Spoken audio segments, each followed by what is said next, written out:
Hello everyone, जैसा कि आपको पता है कि नीट का पेपर लीक हुआ था। लेकिन ये लीक हो गया तो आपको हर कहीं से जानकारी पता चल गई। लेकिन मेरा एक बड़ा भाई होने के नाते कि आपको क्या करना चाहिए, देखो मेरे को जैसा जैसा लग रहा है कि नीट के पेपर के बहुत कांड सामने आ रहे हैं, तो आपको थोड़ा थोड़ा पढ़ते रहना चाहिए। क्योंकि एनटी का भाई कोई भरोसा नहीं है, रीनीट एग्जाम करा दे, चांस तो नहीं है, लेकिन अगर करा दे तो अपन क्या करेंगे। तो इसको इसलिए आपको थोड़ा थोड़ा पढ़ते रहना चाहिए।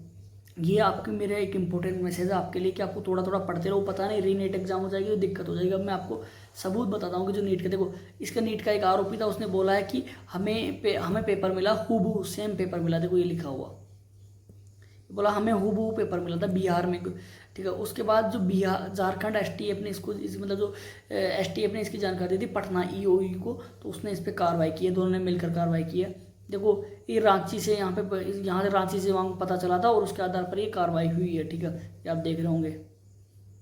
तो पेपर तो लीक हुआ है। और इससे तगड़ी चीज़ और आपको मैं बता रहा हूँ, देखो जो इससे भी बड़ी चीज़ मैं आपको बता रहा हूँ, देखो 20 लाख की डील हुई थी पेपर में।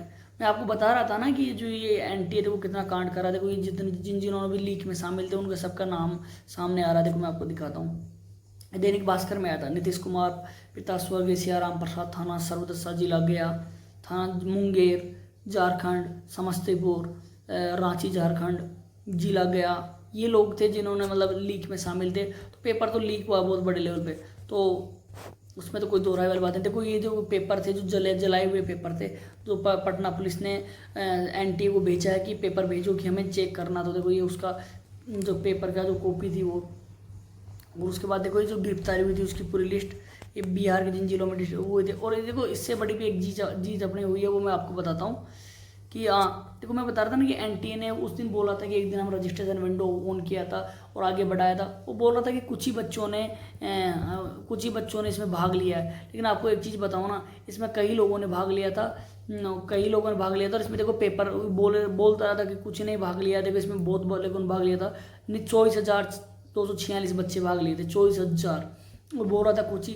तो पेपर तो बहुत बड़े लेवल पे लीक हुआ है। और ये जो 24,000 बच्चे ही रैंक को डिस्टर्ब किए, नहीं तो आप देख रहे होंगे इस बार 655 पे 27,000 रैंक है, 27,000 रैंक।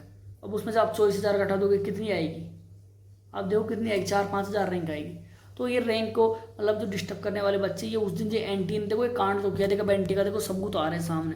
और इससे भी बड़ी चीज़ देखो ये आई है अपनी आज के अखबार में आई है, जो मतलब कल के में सबसे बड़ी जीत ये थी कि शिक्षा मंत्री ने पहली बार मान लिया कि पेपर में गड़बड़ी हुई है। तो ये एक अपनी जीत है।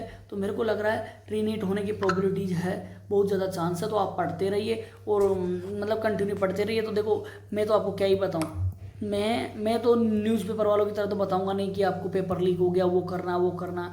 देखो मेरा तो यही है आपका कि मैं एमबीबीएस कर रहा हूँ, मैं आपका दुख दर्द समझ सकता हूँ कि एमबीबीएस के लिए आप कितनी मेहनत करो। कोई बच्चा 650 660 लाने के बाद भी उसको कॉलेज 650-60 वालों को तो मिल जाएगा, लेकिन 50 वालों को दिक्कत हो रही, कॉलेज मिलेगा नहीं मिलेगा।